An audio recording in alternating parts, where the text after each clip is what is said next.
هاي جايز، تعالوا لنعمل فركة الكوسة. ما بعرف اذا قلها اسم تاني.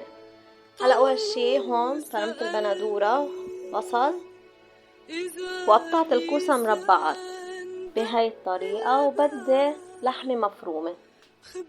اول شي بحط ملعقتين زيت بالطنجرة وبقلي البصل، وبس يستوي شوي بزيد عليه اللحمة.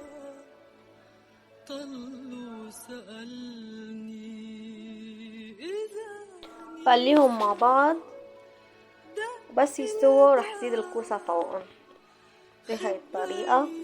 بقليهم،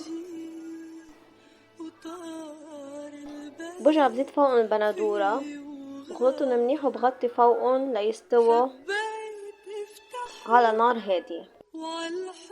ولا هون من بعد ما نزيد البندورة رح ملحهم وغطيهم واتركهم ليستووا.